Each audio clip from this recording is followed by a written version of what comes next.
Hi everybody, happy Homebrew Wednesday. Yes, it is Wednesday. 2 weeks today I was supposed to be going to the Fools and Fans Beer Festival and the Homebrewers Festival. That won't be happening now because the coronavirus has struck that as well. They've had to cancel the whole event because crowds of over 100 people have been banned in South Africa. And also the travel restrictions are getting tough. I don't even know if my flight's even going to go. Well, I won't be going anyway. So I feel sorry for the guys there. We're all suffering all over the world one way or another. All the businesses, people have lost money, and my heart goes out to every one of you. I suppose we've just got to hope for the best. It's new territory, this, isn't it? So what did I really want to do today? Oh, by the way, it is Mike Hall's birthday today, who's one of the organisers of the Fools and Fans. So happy birthday, Mike. All the best, mate. I'm going to have a beer now for you. I don't normally drink on a Wednesday. I'm trying not to. Trying to lose weight and watch what I drink. But in these hard times, sometimes you've just got to have a drink. So I'll have a drink for you, mate. And what I'm going to drink is that Cheshire David, famous home brewer. I went over to his house a few weeks back and we swapped some beers. Some of you might have seen the video. And he gave me some to take to Fools and Fans. Unfortunately, David, now they won't be going. And I also met Steve Molson over in a supermarket car park where he was doing a job, not far from me. And we swapped a few beers. I'm going to try one of his. Sorry Steve, yours won't be going to South Africa.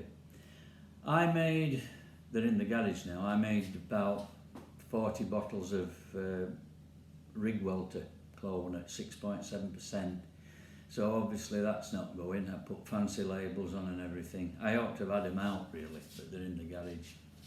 And I did a Pecan Porter, which is rather nice at 5.2%. That's what I was going to take, but I'll give some out for other home brewers here to try. So let's get on with it. First thing then, Steve Molson's. He gave me one of his famous rhubarb pale ales at 3.5%.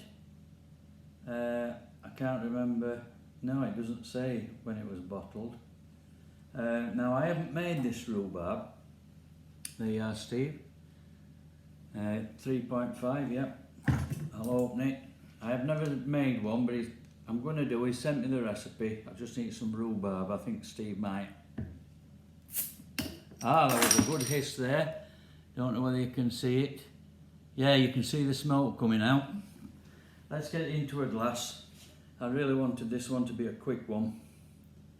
I know this is a very famous beer, and I was looking forward to pouring this to the South African people there, because I know for a fact all the home brewers, not one of them's brewed a rhubarb pale ale. I don't know whether this is bottle conditioned or he's put it in from the keg, but lovely carbonation that. I've had it in a cold part of the house. I'll not put any more in because the bit of sediment was coming, so I'm wondering if it is bottle conditioned. Fairly clear. Yeah, I can see through that. Lots of bubbles there. Don't know whether you can see it up. See it, yeah? Let's dive in. As you all know, I'm not the world's best reviewer, but I do know a good beer when I taste one. A little bit of rhubarb on the nose, something acidic coming out, but mainly just, yeah, some malt, slight malt, very little hop smell. But there's something there. Obviously I know it's rhubarb. So let's dive in. It's been in a cool part of the house, so it should be just right.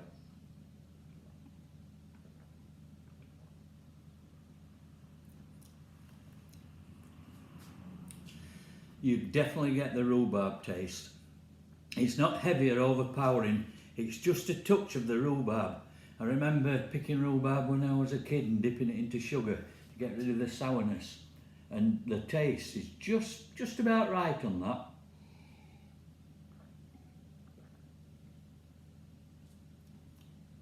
Lovely mouthfeel.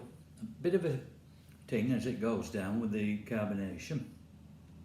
Very refreshing. You've got some dryness, and so I would say it's not over bitter. You get a slight bitterness to it, and there's a bit of a dryness afterwards. Let's dive in again.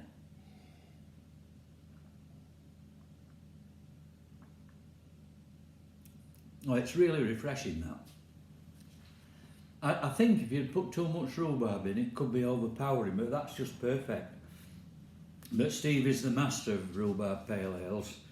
I don't think there's probably anybody in the world as good as him at these sort of beers.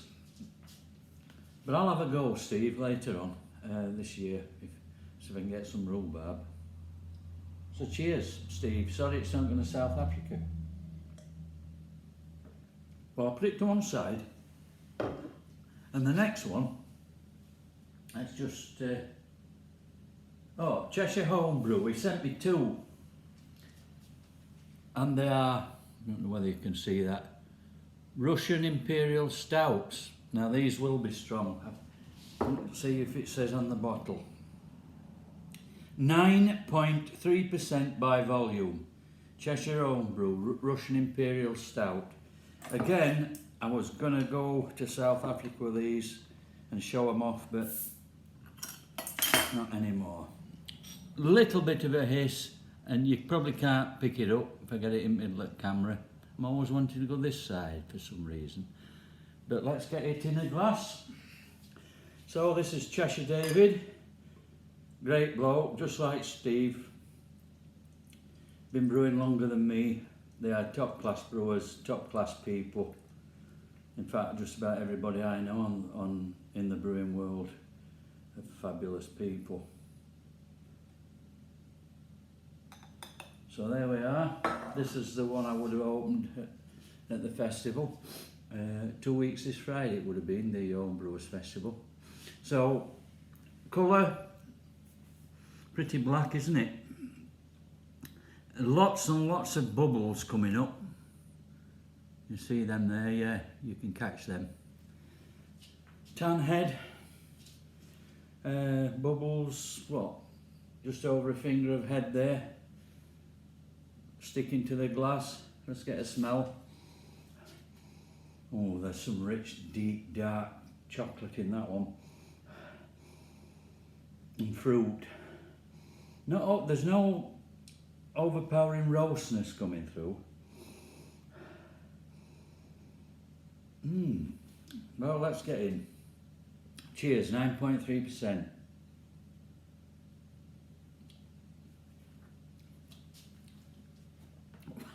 Wow. Bloody hell. I'll have to go in again. It took my breath away, that.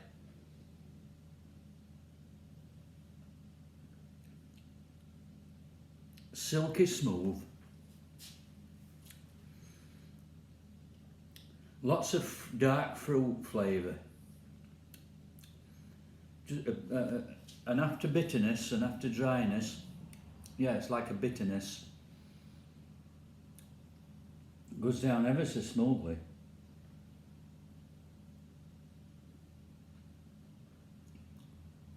Now that's sat by the fire in the middle of winter drink, is that one. Just before you go to bed. That's absolutely first class, that. Totally different style of beer to this one. I mean, there's a big difference, 3.5, this was 9.3, summer drink, winter drink. This is what I like about brewing, the variations. I never, well, apart from one or two beers, I never brew anything twice.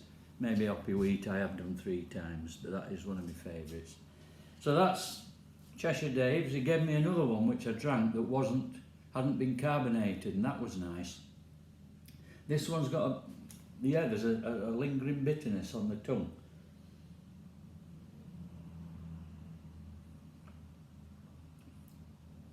Oh, that's beautiful, is that? I'm overwhelmed, I really am. In fact, we'll have one final look. 2 master brewers there, lads and lasses. So, that's my news. Sorry about not being able to get lots of footage at the Fools and Fans in South Africa, but nobody's going. They're all gutted, bitterly disappointed. But people will be everywhere, won't they, who've had to cancel lots of events and people going under, businesses and that. And I'm sure we all feel for them. We've all got to, you know, do us bit.